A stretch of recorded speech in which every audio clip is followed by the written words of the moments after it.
Olá, meus amigos, nossas saudações cordiais. Estamos aqui mais uma vez para o canal Lições de Amor, nesse quadro que visa fazer o estudo bíblico neotestamentário.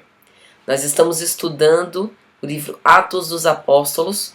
Estamos atualmente no capítulo 17, versículos 22 até 34, que é o fim do capítulo. E nós vimos no vídeo anterior que Paulo chegou em Atenas, a capital grega, e então ele sobe ao Areópago e começa o seu discurso. E hoje então nós vamos abordar esse discurso paulino. Como habitualmente nós fazemos, vamos ler o texto evangélico utilizando como referência a Bíblia de Jerusalém. A seguir faremos os nossos comentários. Temos utilizado também esse livro, Vida e Atos dos Apóstolos, de Caibar Schutel. Então, vamos lá.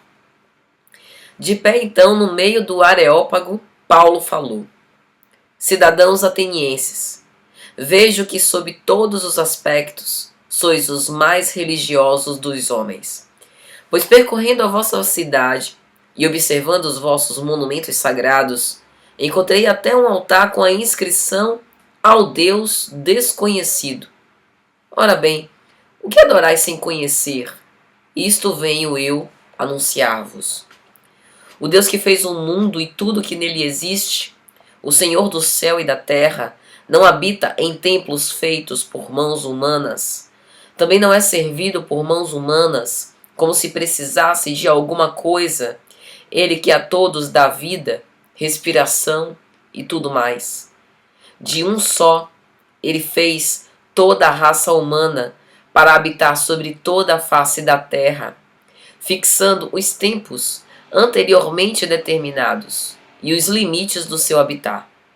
Tudo isso para que procurassem a divindade, e mesmo se as apalpa delas, se esforçassem por encontrá-la, embora não esteja longe de cada um de nós.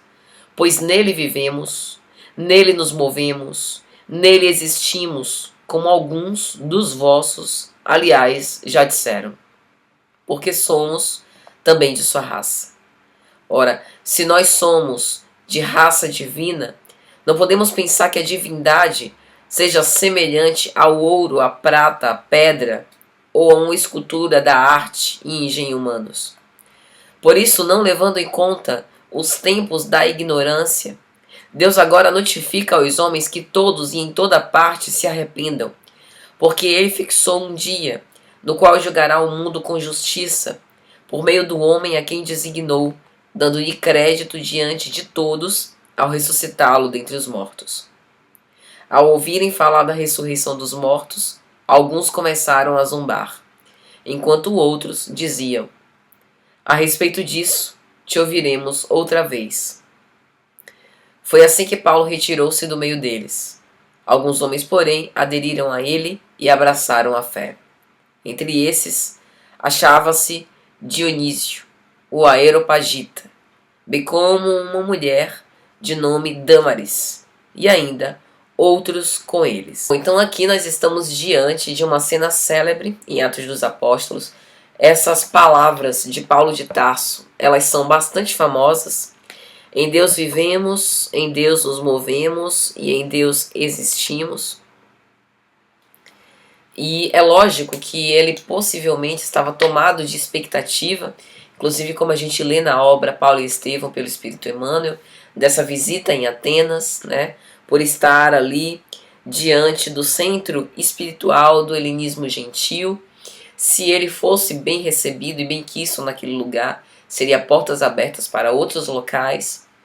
Lucas, por ser grego, também é recoberto de uma expectativa positiva, mas a verdade é que os atenienses não ficaram tão entusiasmados, extasiados com as palavras de Paulo, embora, como nós temos aqui o registro em Atos dos Apóstolos, muitos gostaram sim e decidiram por aquela convicção religiosa e por seguir a fé cristã daquele momento em diante.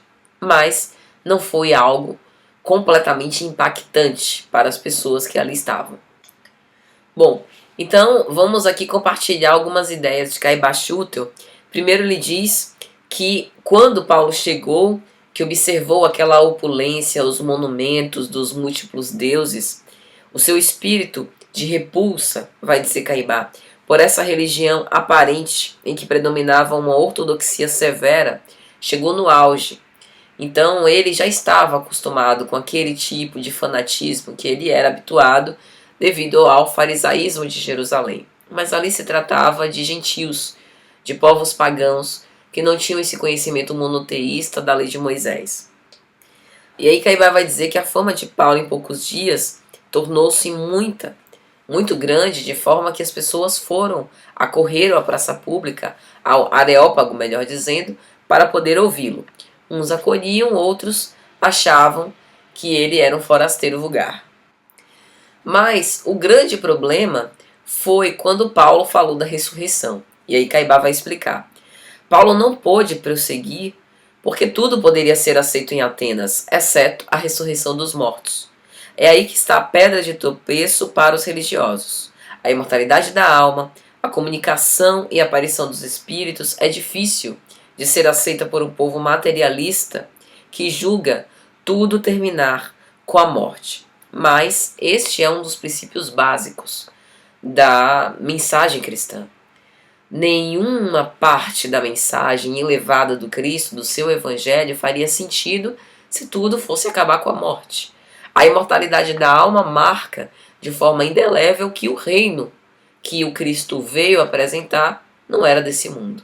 Então, logicamente que ele não poderia ser aclamado, porque faria com que aquele povo precisasse abandonar os seus cultos dos múltiplos deuses, a sua opulência, a riqueza, os altares que eles destinavam, os sacrifícios, as oferendas que eles faziam aos deuses para poderem enriquecer mais, acreditando que isso era a suprema felicidade, o culto à inteligência, que não necessariamente levasse também a um avanço moral, e isso fez com que as palavras do apóstolo tivessem digamos assim, relativo sucesso. É lógico que a gente pode considerar que foi bem sucedida por conta de algumas conversões, em especial de Dionísio e Dâmaris.